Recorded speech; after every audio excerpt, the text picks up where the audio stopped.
الحمد لله وكفى وسلام على عباده الذين اصطفى أما بعد فأعوذ بالله من الشيطان الرجيم بسم الله الرحمن الرحيم وأتموا الحج والعمرة لله صدق الله العظيم. الحمدللہ عمرہ تربیت پروگرام کی آج دوسری نشست ہے، اور جیسا کہ بتایا گیا تھا کہ اس دوسری نشست میں انشاءاللہ ہم احرام کے متعلق کچھ سیکھیں گے کہ احرام کیسے باندھا جاتا ہے، اس کی ممنوعہ چیزیں، احتیاط، پابندیاں وغیرہ.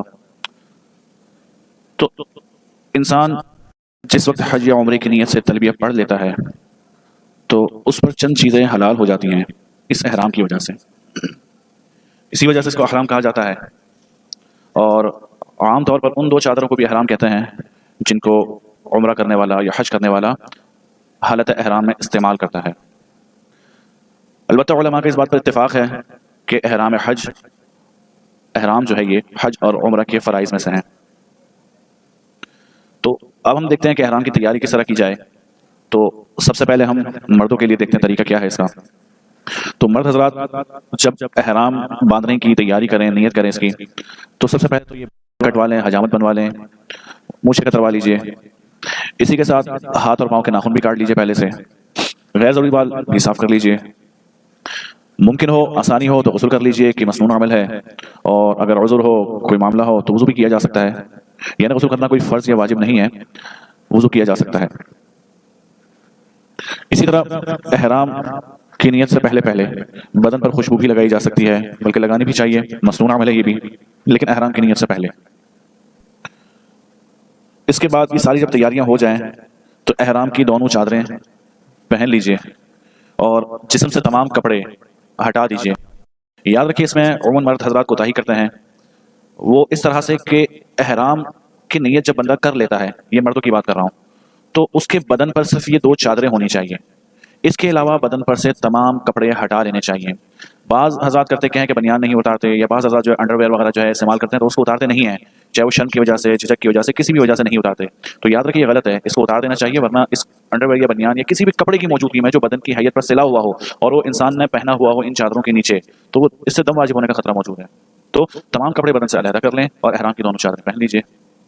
اور اس کے بعد اگر مکروہ وقت نہ ہو تو احرام کی 2 رکعت نفل ادا کر لیجئے.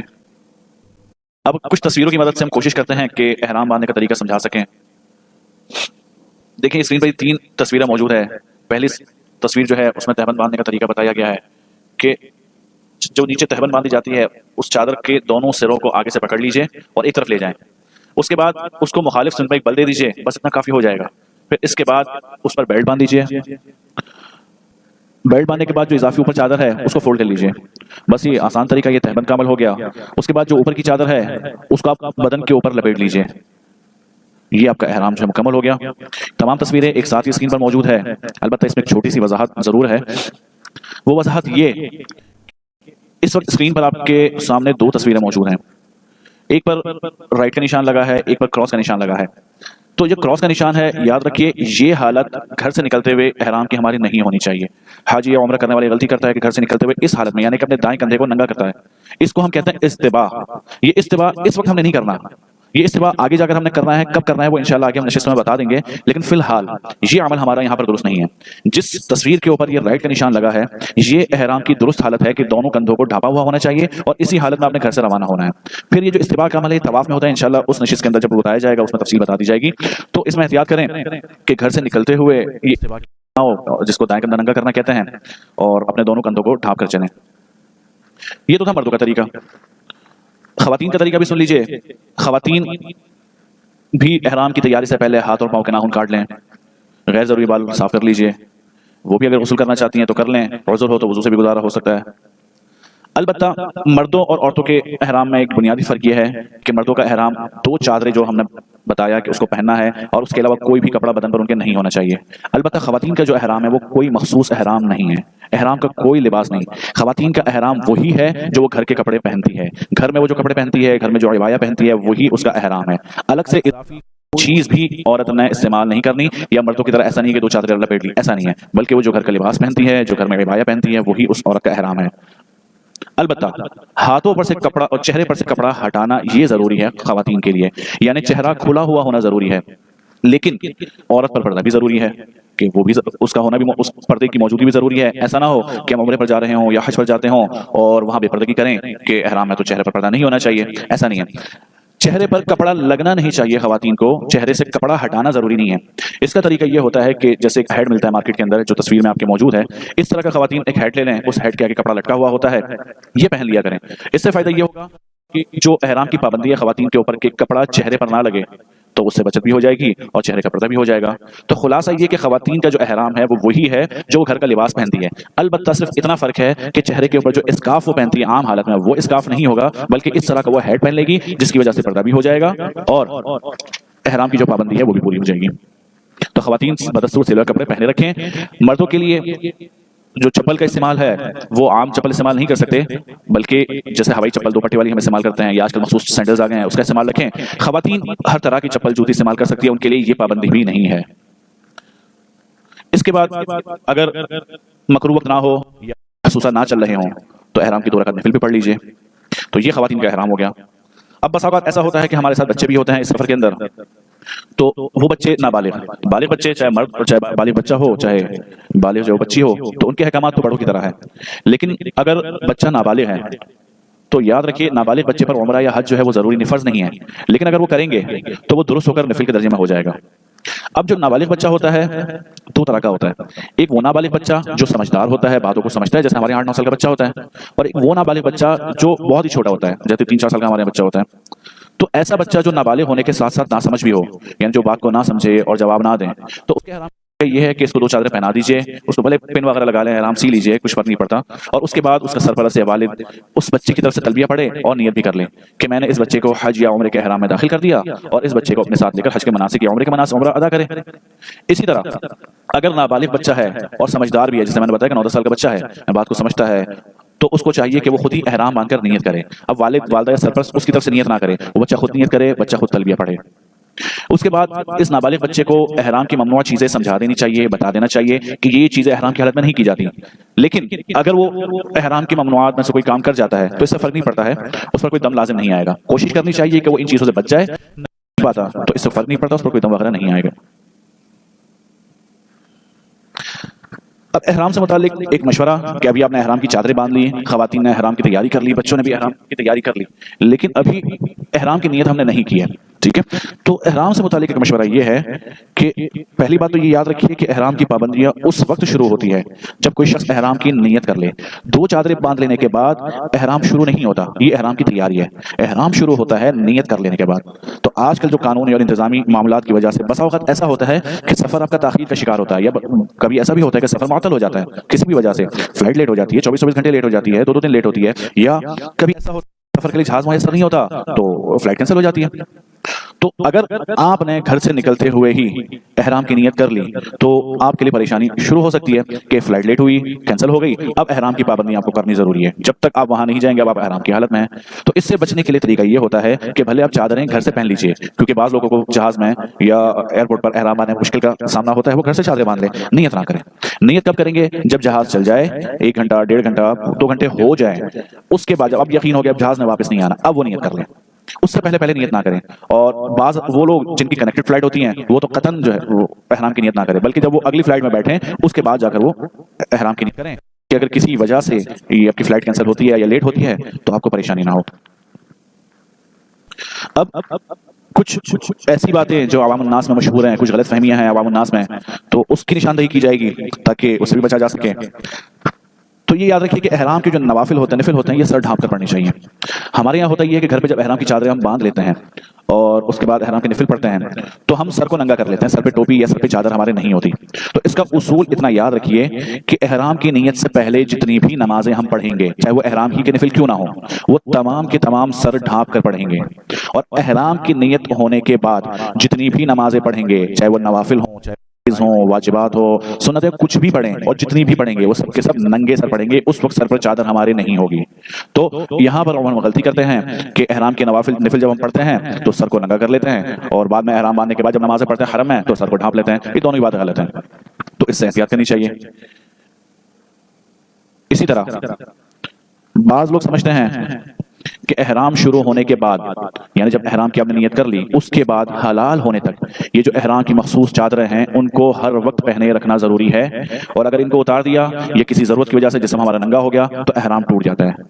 تو یاد رکھیے یہ غلط فہمی ہے، اس طرح کرنے سے احرام نہیں ٹوٹتا، احرام کوئی کچا دھاگا نہیں کہ جو بات بات پر ٹوٹ جائے۔ البتہ جنایات دم وغیرہ آ جاتے ہیں، صدقات آ جاتے ہیں، وہ ان کی وجوہات دوسری ہوتی ہیں، لیکن ایسا نہیں۔ جیسے مثال کے طور پر بعض لوگوں کو واش روم جانے میں دشواری یہ ہوتی ہے کہ یہ تہبند اس چادر کی عادت نہیں ہوتی، تو واش روم جاتے ہوئے یہ چادروں کو ناپاک کر لیتے ہیں، گندا کر لیتے ہیں۔ بعض لوگوں کو خطرہ یہ ہوتا ہے کہ ہم یہ چادر استعمال کریں گے تو گندی ہو جائے گی، ناپاک ہو جائے گی، تو کوئی حرج نہیں ہے، باتھ روم جائیں اور اپنی چادریں وہاں پر کھوٹی وغیرہ پر لٹکا لیں، آرام سے فارغ ہوں، اس کے بعد دوبارہ باندھ لیں۔ تو جسم ننگا ہو جانے کی وجہ سے، احرام کی چادریں ہٹا لینے کی وجہ سے احرام ٹوٹتا نہیں ہے۔ اور بس اوقات ایسا بھی ہوتا ہے کہ ہمارا احرام گندا ہو جائے یا ناپاک ہو جائے تو اس ناپاکی والی جگہ کو دھو کر اسی احرام کو بھی استعمال کیا جا سکتا ہے، اور اگر اس احرام کو ہٹا کر دوسرا نیا احرام باندھ لیا جائے تو یہ بھی درست ہے۔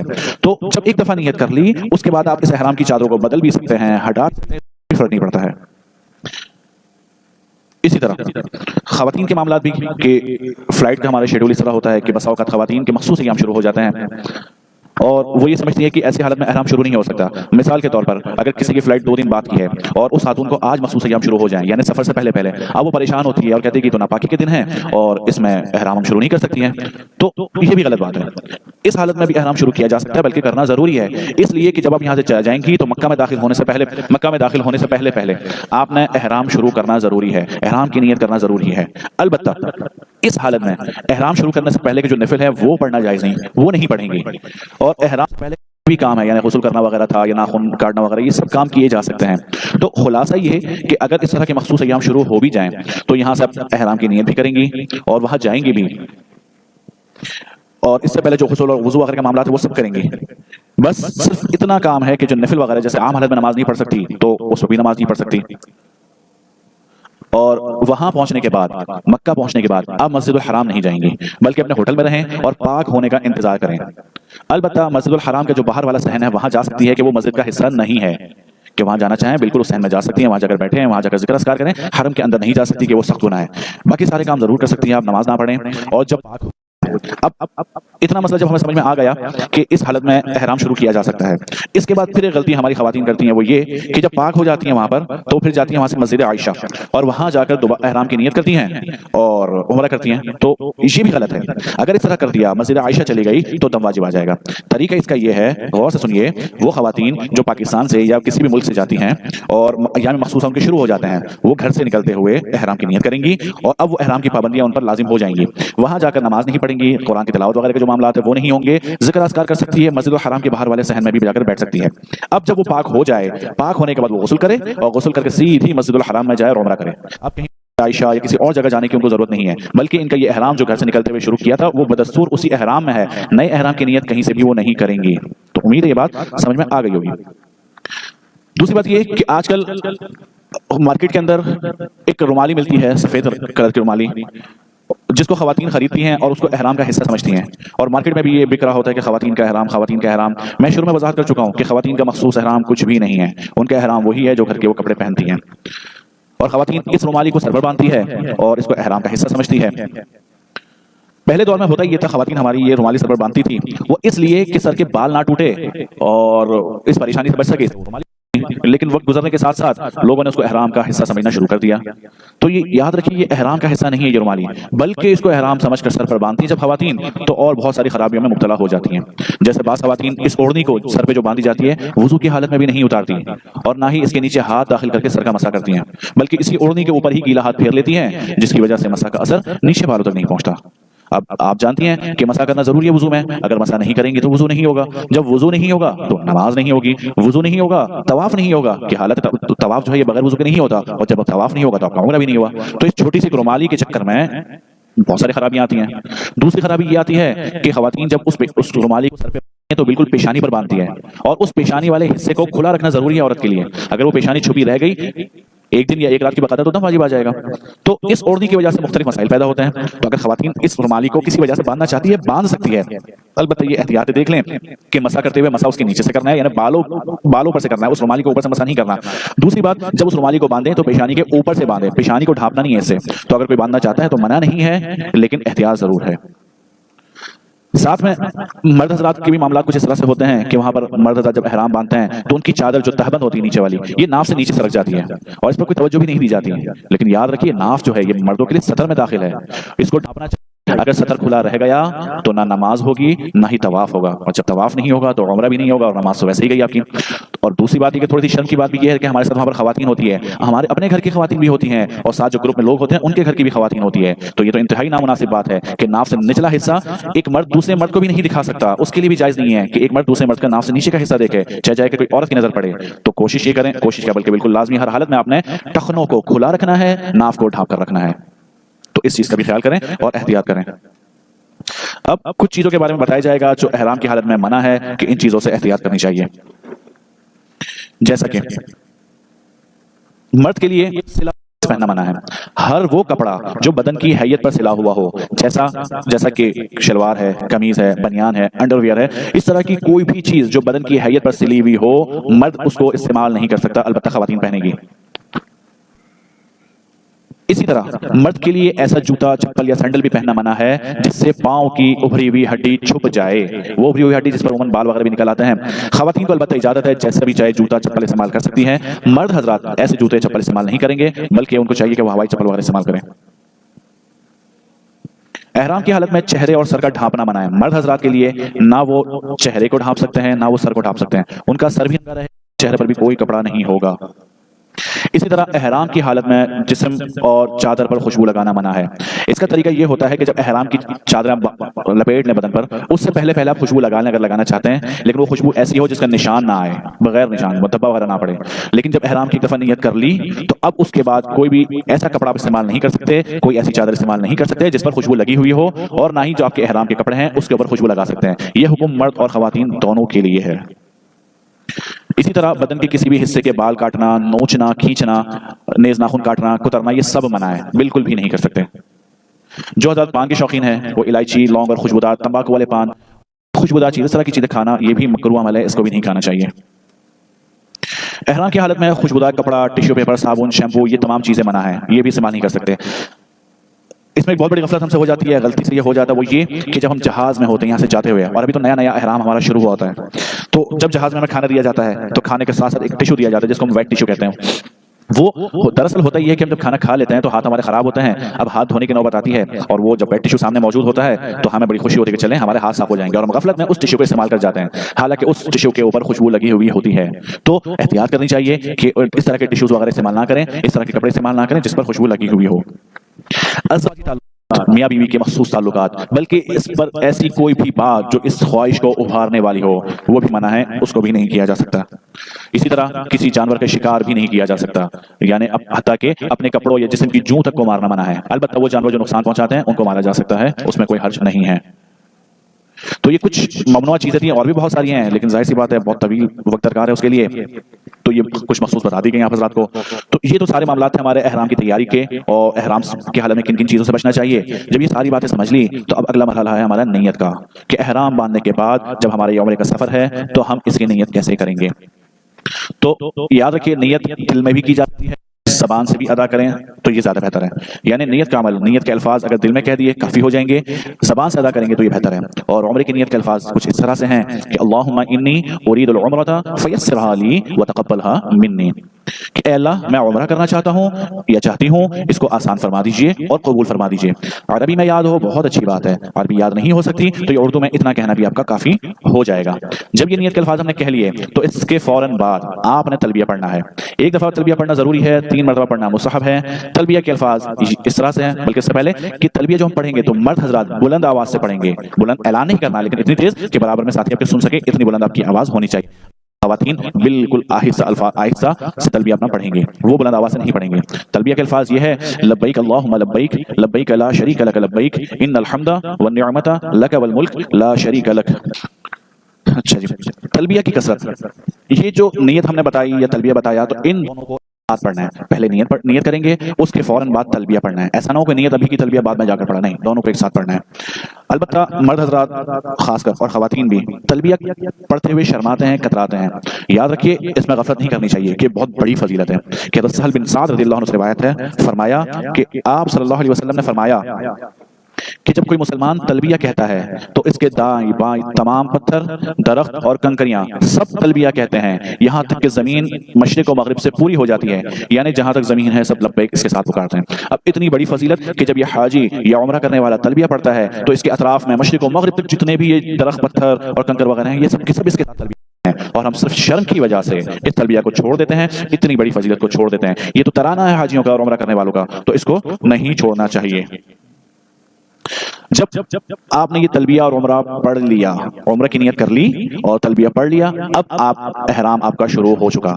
اب وہ تمام پابندیاں شروع ہو چکی جو ہم نے آپ کو پیچھے بتا دی کہ اب ان تمام پابندیوں کو کرنا، پابندیوں پر پابند ہونا ضروری ہے اور احتیاط لازم ہے کہ اب آپ کا احرام شروع ہو چکا۔ اس کے بعد اگر آپ کی فلائٹ جدہ کے لیے ہے یا مدینہ جہاں کے لیے بھی ہے، تو اگر آپ جدہ کے لیے ہے تو جہاں سے آپ نے مکہ جانا ہے تو آپ پر لازم ہے کہ میقات سے پہلے احرام لازمی پہن لیجئے اور نیت و تلبیہ پڑھ لیجئے۔ میقات سے مراد کیا ہے کہ یہ آپ کے فلائٹ میں اس کے لیے اعلان بھی ضرور ہوگا، لیکن میں نے آپ کو بتا دیا کہ جب آپ کا جہاز اڑ جائے 1.5-2 گھنٹے کے بعد آپ نیت کر لیں تو اس سے ہوگا یہ کہ میقات آنے سے پہلے آپ کی یہ نیت ہو جائے گی۔ انشاءاللہ اگلی کسی نشست کے اندر اس میقات کے بارے میں تفصیلی بتا بھی دیا جائے گا کہ میقات ہے کیا۔ بہرحال مختصر یہ کہ جہاز میں بیٹھنے کے بعد تقریباً 1.5-2 گھنٹے کے بعد آپ نے نیت لازمی کر لینی ہے۔ اس کے بعد جب آپ جدہ پر اتریں گے تو یاد رکھیے کہ جدہ ایئرپورٹ پر امیگریشن اور دیگر مراحل سے گزر کر عازمین کا سامان مکہ مکرمہ جانے والی بسوں میں رکھا جاتا ہے، اور ان تمام مراحل کی تکمیل میں غیر معمولی تاخیر کا سامنا کرنا پڑتا ہے، لہٰذا صبر کیجیے اور وہاں قوانین کا بھی احترام کیجیے، جلد بازی بالکل نہ کریں، اور وہاں ایئرپورٹ کے تمام معاملات سے فراغت کے بعد وکیل کا انتظار کیجیے کہ وہ وہاں سب کو مکہ مکرمہ یا مدینہ منورہ جانے کے لیے سواری کا بندوبست کرے گا۔ پھر جب آپ کی سواری آ جائے تو آپ نے اس میں سوار ہو کر اپنی منزل کی طرف نکل جانا ہے، اور جتنا وقت یہاں پر موجود ہیں آپ ایئرپورٹ کے اوپر، یہاں پر ہم کیا کرتے ہیں کہ نماز تو پڑھتے ہیں لیکن اپنی جماعت چھوڑ دیتے ہیں۔ یہاں پر بھی جماعت کا اہتمام کرنا چاہیے، اور جتنا وقت ہمیں یہاں پر ملتا ہے ذکر و اذکار میں مشغول ہو جائیے، اور جیسے کہ عموماً ہوتا ہے کہ یہاں پر بیٹھ کر فارغ اوقات میں غیبتیں ہوتی ہیں، ایئرپورٹ پر عملے اور دیگر کی برائیاں شروع ہوتی ہیں، معلم کی برائیاں، ٹور ایجنٹ کی برائیاں شروع ہو جاتی ہیں، تو ان چیزوں سے پرہیز کریں کہ ایک مبارک سفر ہے، اس سفر کی ابتدا میں ہی اگر ہم اس طرح کے گناہ کریں گے تو ہمارا سفر جو ہے وہ عجیب سا ہو جائے گا اور اس میں ہمارے لیے پریشانیاں آ سکتی ہیں۔ پھر جب آپ کی سواری آ جائے اس میں بیٹھیں اور آپ اس میں بیٹھ کر ہوٹل پہنچ جائیں۔